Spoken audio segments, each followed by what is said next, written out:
This is Randy Stone. I cover the night beat for the Chicago Star. Stories start in many different ways. This one began with a crash on the highway and ended with a whole city fighting for its life. Night Beat, starring Frank Lovejoy as Randy Stone.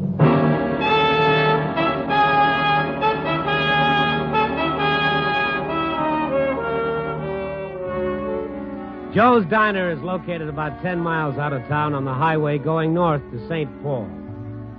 Joe caters to the truck drivers who wrestle those big 20-ton diesel jobs. You know, the ones that scare the pants off you when you have to head over to the side of the road so that they can pass. It's strictly a man's spot. The steaks are juicy, and the conversation even juicier. I stop in there once in a while myself to take on a little of Joe's home cooking and improve my vocabulary, like tonight. All right. They still alive. Joe, I gotta get my truck rolling. Oh, how many hands you think I got? Like an octopus? I grabbed a stool at the counter and waited for Joe to catch up with me. Joe, scrambled eggs when you get to it. I'll be with you in a minute, Mr. Stone. Fried and butter, Joe. Lots of butter. How else? Good. I'm starved. 9 o'clock, and you ain't had your supper yet? No, that's breakfast. I'm just starting out. Oh, you're as bad as one of these truck drivers. Here, this'll hold you. Joe banged a cup of coffee on the counter in front of me, and then it happened. There was a desperate shriek of brakes and a terrific crash out on the highway. In 5 seconds, a dozen men were on their feet racing for the door.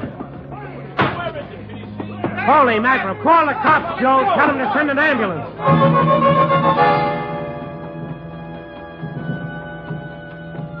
It was almost a quarter of a mile away, but long before I got there, I could make out the shape of a big semi-trailer truck, and jammed into its rear end a brand-new sedan. We still had about 100 yards to go when the truck roared up and started pulling itself loose from the wrecked car. Get his license number, somebody! But the guy on the truck hadn't put his lights on, and he pulled away before anyone could get close enough. The sedan was there over on one side, and it was a mess. The boys got the car right side up and dragged the driver out. He was soused to the gills. In a little while, the cops were there working him over. And then I saw this other guy over by the ditch across the road. Hey, you all right? Run out on me. Run out. Who ran out on you? Are you hurt?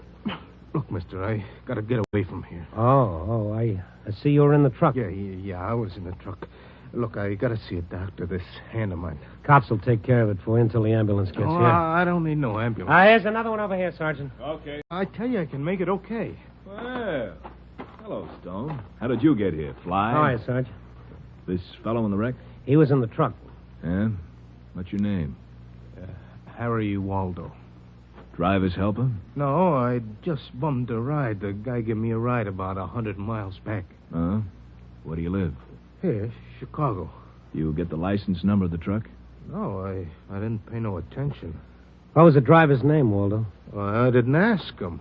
Well, who was he driving for? Was there a sign on the truck? No, it was dark when he picked me up. I didn't notice. What was he hauling? What should I know? I just bummed a ride.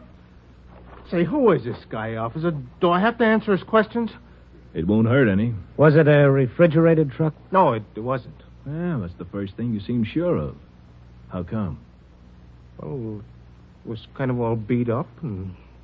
Well, it just didn't seem like no icebox, that's all. This guy's trying to play hide-and-go-seek with you, Sergeant. That truck was a cooler, and he knows it. How come you're so sure? Ammonia gas. Can't you smell it? It's all over the place, including your overalls. Hose connection must have broken in the crack-up. Look, wise guy, whoever you are... Randy Stone, Chicago Star. This officer wasn't Come here. on. None of that now.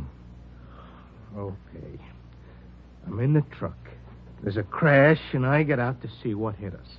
And while I'm on the ground, a truck driver pulls out on me. So what does that make me? A suspect in a murder case? Or just paperboy just looking for a story? Oh, sure. I'm always looking for a story. Brother, this sure has the makings of one. A fish story. The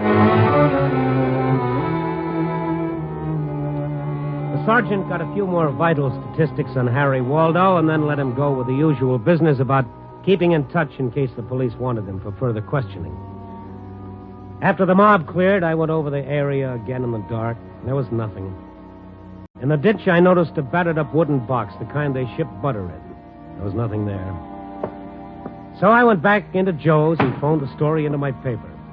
I told the city desk where I could be reached, and then I got busy on that much-delayed order of scrambled eggs. Oh, they're good, Joe. Hey, the others got cold. I made them fresh. Lots of butter, the way you like. Thanks, Joe. You know, I can't get over that truck running out on the crash. What do you want to do that for? Must have known it wasn't his fault. Well, who knows, Joe? Maybe he had a date. You know? Yeah. Hello, Joe's Diner. Joe's talking. Yeah. Hold on. It's for you, Mr. Stone. Take it in the booth. Okay, thank you. Hello.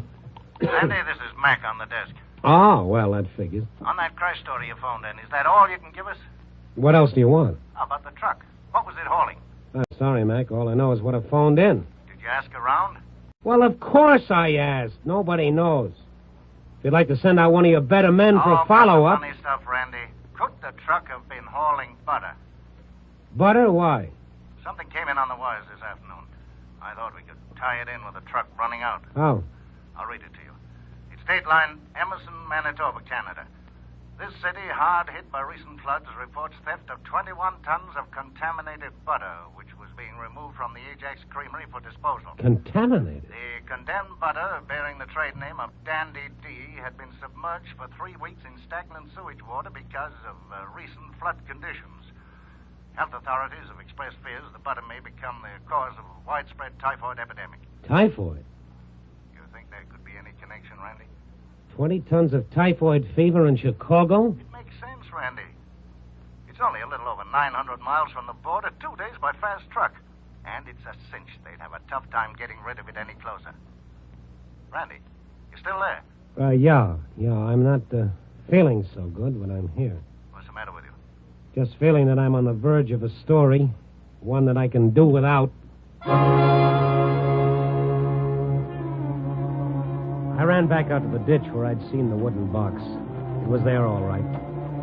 My heart sank when I lit a match and read the words, Number 1 Creamery Butter, Canada.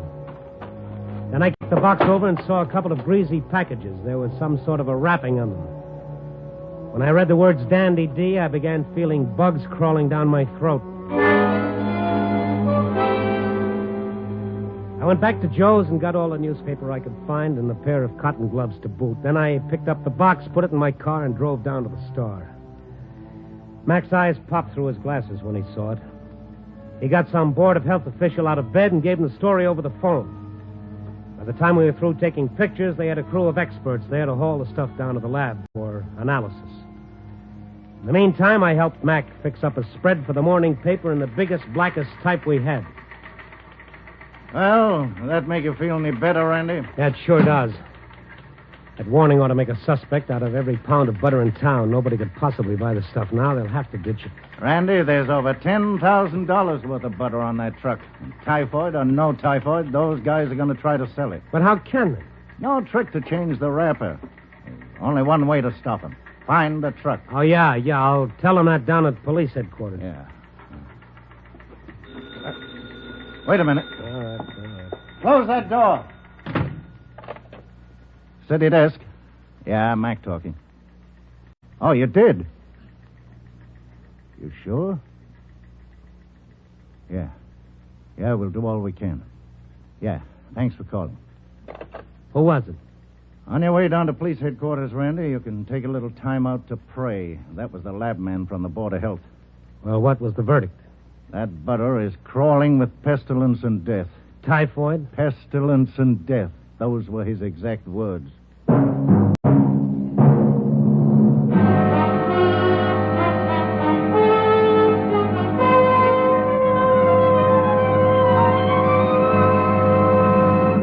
NBC is bringing you Night Beat, starring Frank Lovejoy as Randy Stone. The NBC chimes are laughing, but they're not keeping the reason a secret. They want everyone to know they're laughing in anticipation of the mad and merry antics in store with two NBC fall favorites, Bob Hope and Groucho Marx. Hope returns to the air over most of these stations on Tuesday evening, October 3rd, just 1 week from tomorrow. Groucho Marx brings his laugh-filled quiz game, You Bet Your Life, to NBC beginning Wednesday, October 4th. Listen when you hear the three chimes for laughs and more laughs with Bob Hope on October 3rd and Groucho Marx on October 4th.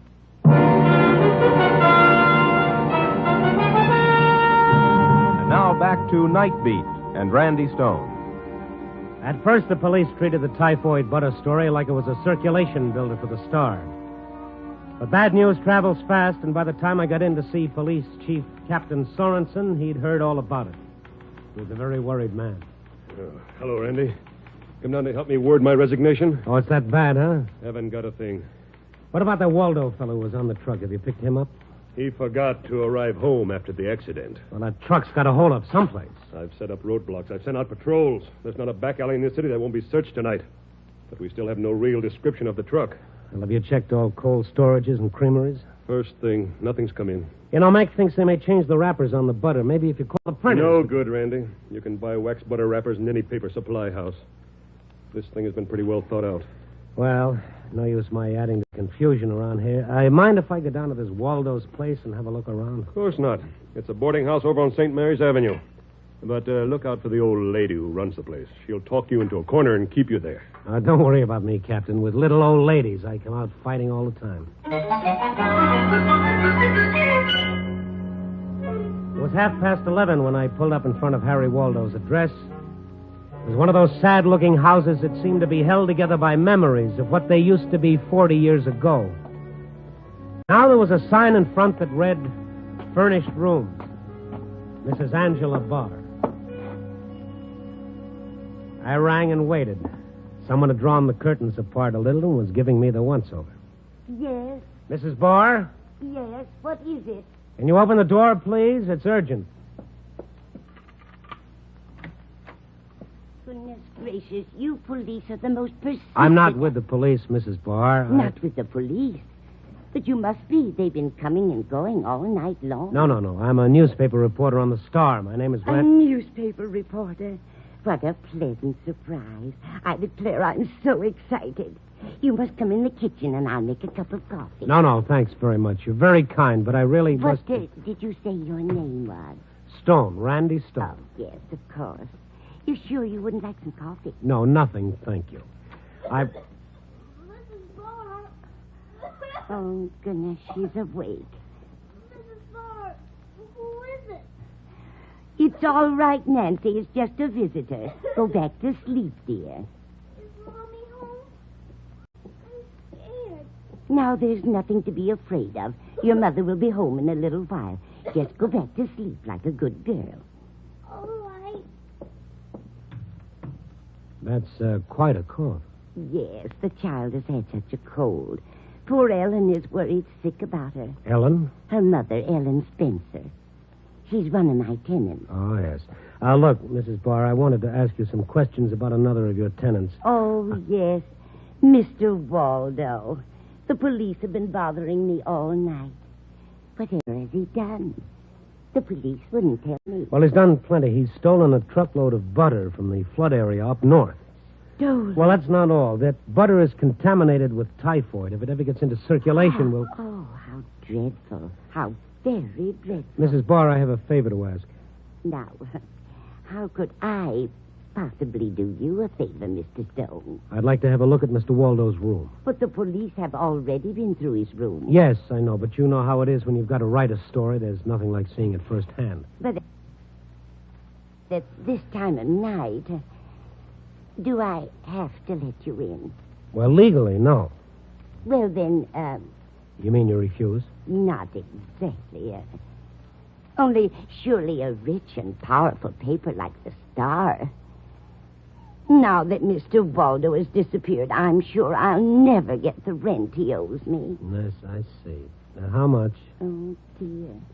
Money is so hard to come by when you're old and alone. Now, if I had the $50, Mr. Waldo... It's owed worth me, 10. so little. Oh. Oh, but then you're such a nice young man. And I do enjoy your newspaper so much. I'll take it. Her bright little eyes glistened as she took the 10 spot. Well, I guess it's like that when you're old. You can't eat too well. You can't sleep too well. You see life slipping by, but a 10 spot is something you can smooth out, put away, and look at again and again. Mrs. Barr followed me around as I went through Waldo's room. For a change, she had very little to say. I opened the drawers in his dresser. I looked under the bed. The kid in the next room was coughing again. I opened the closet door, and the smell that hit me was sharply familiar. Ammonia. In the corner, I picked up a pair of overalls that were saturated with the stuff. My friend Waldo had been home and changed. The phone downstairs started to ring. Oh, dear, the telephone. Want me to get down and answer? No, it's probably Ellen. She's so worried about the child. Will you come down now? Just another minute. Oh, dear. You won't be long. I'd like to borrow these overalls if it's all right. Probably covered with germs. Hello. Wow, hello. What are you doing in Mr. Waldo's room? Are you a burglar? No, of course not. I'm one of Mr. Waldo's friends. Then can you tell me when my Uncle Jim is coming back? He was going to bring me something from his trip. Well, that's nice. Where did Uncle Jim go? He went away with Mr. Waldo in the truck. But Mr. Waldo is back and not Uncle Jim. Oh, does he drive a truck, your Uncle Jim? He doesn't drive it. He owns it. And he gives me a ride in it, too. Mm-hmm. Your Uncle Jim live here? Oh, yes. Uncle Jim is my really real uncle. He and my mommy are brothers. Oh, yes, I see. Nancy, you naughty child. Mrs. Barr. The idea of getting out of bed. I heard a noise. Back to bed with you, child. That was your mother on the phone. All right, Mrs. Barr. Good night, Mr. Burglar. Good night, Nancy. Imagine that child leaving her bed. Was she with you long, Mr. Stone? Oh, no, she just told me she had an Uncle Jim. Oh, yes. That's Ellen's brother. He's one of my other roomers. I understand he owns a truck. He's someplace in Ohio now, I believe. Been gone almost a month. Couldn't have been Canada. Christians. You'll simply have to excuse me. I must give that child her medicine. Good night, Mr. Stone. I'd used up my $10 worth of welcome, so I drove over to police headquarters and filled in Captain Sorensen on Harry Waldo's overalls and little Nancy's Uncle Jim. It was his first lead. He called motor vehicles and ordered a fast check on the truck owned by Jim Spencer, and then he started briefing me on the more recent developments. The city's in a panic, Randy. Warnings have been going out on the radio every 15 minutes. We've been flooded with calls from the mayor down. Mm-hmm. Anyone with a gut ache is sure it's typhoid and wants us to send down a doctor. Come in. Here's the dope on the truck, Captain. No, we're getting somewhere. All right. Broadcast this and keep repeating it every half hour. Get it? Yes, sir. We'll get him now. Well, you might try and sound a little more convincing. I left Sorensen chewing his upper lip. Then I headed for the Blue Angel and a little talk with Jim Spencer's sister, Ellen. The Blue Angel wasn't meant to lure the better-class citizen away from his hearth and home. It smelled of stale beer and looked as if it were being lit by half a dozen fireflies. You'll find your happiness lies right under your eyes, back in your own backyard. I found an empty booth and asked a waitress if Ellen Spencer worked there, and after a while a girl came over. She was attractive in a tired sort of way. You asked for me? Will you sit down, Ellen? I've got to talk to you. I brought you some drinks. It's the rules here. If we sit with a customer, they gotta buy us drinks. That's okay. What'd you want? To talk. What about? Your brother Jim. You a cop? No. What about Jim? Where is he? I don't know. What business is it of yours? When did your brother and Harry Waldo leave on their last trip?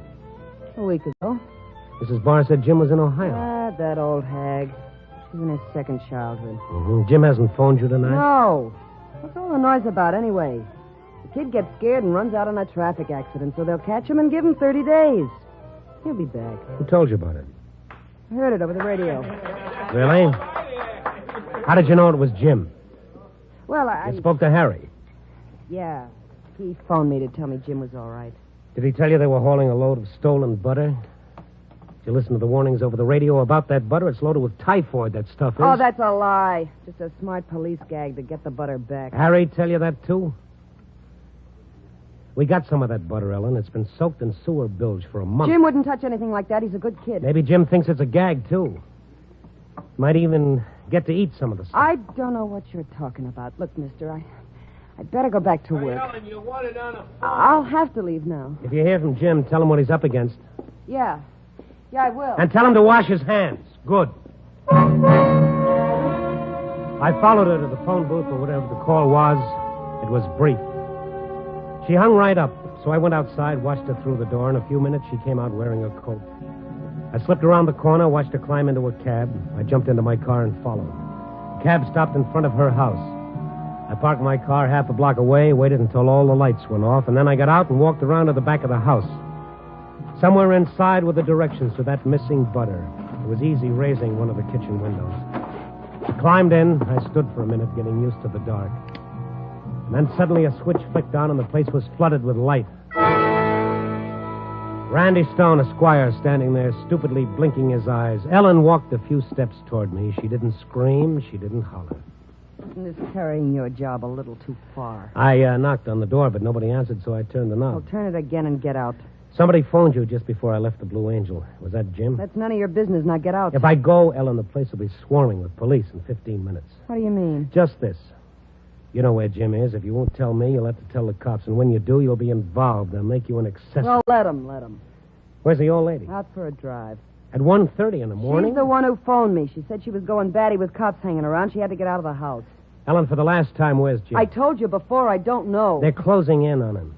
You'll be doing him a favor if they get him before he's sold any of that stuff. Oh, are you still working that typhoid gag? It's no gag, believe me. You want the lab report on it? No. All right, then listen to it this way. Maybe you'll understand it. The kid sits down to eat, and his mother hands him a piece of bread and butter, only it's not butter. Something that's been lying around in the filthy sewer water for a long time. 10 or 11 days, the kid gets sick, like your kid. He's burning with fever one minute, and the next minute he's as cold as ice. His tongue is thick, and his guts feel like they're bursting. That's what typhoid is like. Stop it, will you? If a good doctor gets to him, the kid may live.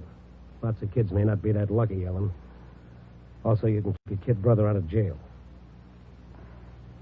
Look, I don't know where he is. When did you talk to Waldo? He phoned me at the club. He laughed about that typhoid Where did he phone I from? don't know. Someplace in town. Now, let me alone. Would that be... I'll take that. No, you won't.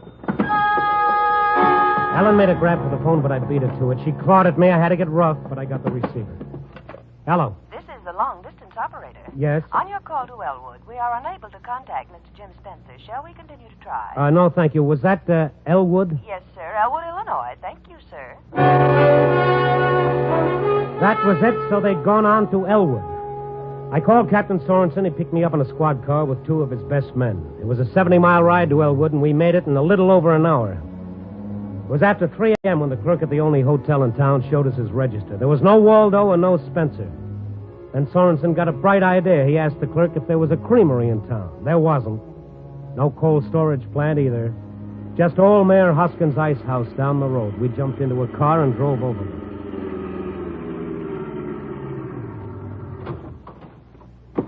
That's nothing but an old barn. Oh, there's a light around the back. Randy, you come with me. You two cut around the other side of the building. Right. Oh, there's the truck. You see it? Yeah. All right, give me a lift, Captain. I'll see if I can get a look in through the window. All right. It's Waldo. They got the butter? Yep. There's the other one. That must be Spencer. Well, get down. We'll take them now. All right, Spencer, get him up. Jim, the law. Those hands up, Spencer. You're covered. You too, Waldo. Don't try anything. Who's trying anything? Hold it, Captain. Hold it. Somebody else is coming. Kill the lights. Don't make a sound, you two, if you want to live. We pulled the big door shut, flicked off the lights, and waited in the dark. Guns pressed into Waldo and Spencer. A car had pulled up outside. Whoever it was seemed to be having a time with the door, and then finally it opened and the lights went on. Mrs. Barr. Goodness, how you startled me. Why, it's Mr. Stone. Have you been waiting long? And here I thought my lazy boys had gone to sleep. No, they haven't. And I suppose Harry Waldo has told you all about me. I just know he did. Well, not everything. That is, not yet, he hasn't. I just knew that boy had no character. And now I suppose you want to take me back to the city. But I hate Chicago in June. I don't think I'll go with you. Don't come any closer. Drop it, lady. Okay, Mother. Randy, get the gun. Yep. Lady, don't you know these things explode? Now, wasn't that foolish of me? I was going to try to get away. But where could I have gone? Where could an old lady go and hide? I do believe I'm getting senile. Isn't that a horrible word, Mr. Stone? Mrs. Barr, this is no joking matter. Don't you understand that butter could have caused an epidemic? Why, of course. Isn't it terrible? Yet you were willing to sell it? You didn't think I was going to eat it myself, did you? It was all I could do to look at the horrible stuff. But $10,000. That's such a lot of money to a poor old lady. Such a lot of money.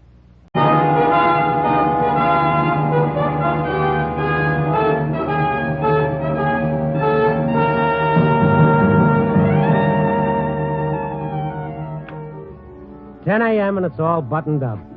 Oh, brother, what a nightmare if a thing like that had ever happened. And all from ignorance and greed.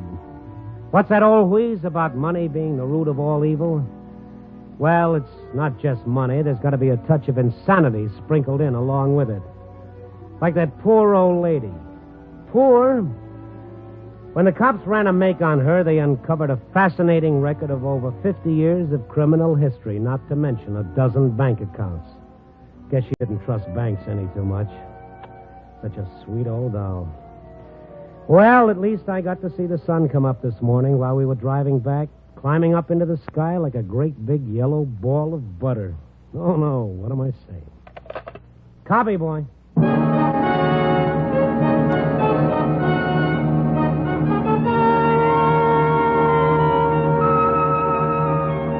Night Beat, starring Frank Lovejoy, is produced and directed by Warren Lewis and edited by Larry Marcus. Tonight's story was written by Lou Rusoff and Russell Bender with music by Frank Worth. The part of Harry was played by Don Diamond. Jane Morgan was Mrs. Barr. Others in tonight's cast were Joan Banks, Nestor Paiva, Peter Leeds, Ann Whitfield, and Tudor Owen. Frank Lovejoy may currently be seen in Milton Sperling's production Three Secrets, released by Warner Brothers. And now, here again is the star of our program, Frank Lovejoy. Thank you. Ladies and gentlemen, here's important news about Night Beat. Next week, we're moving to Friday evenings over most of these stations. That's beginning 1 week from this Friday. On October 6th, you'll hear Night Beat at 9 o'clock Eastern Standard Time on Friday. So would you listen then to our next adventure 11 days from tonight? I'll see you on Friday, October 6th. Good night. Listen on Friday, October 6th, and every week as Randy Stone searches through the city for the strange stories waiting for him in the darkness.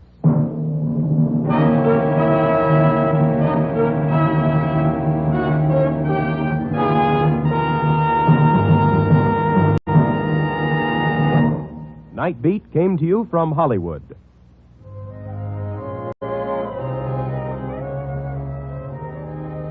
Three chimes mean good times on NBC.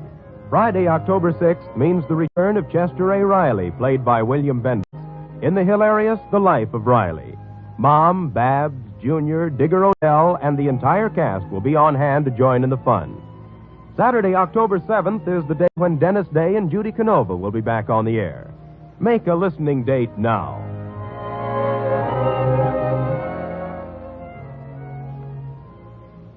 This is NBC.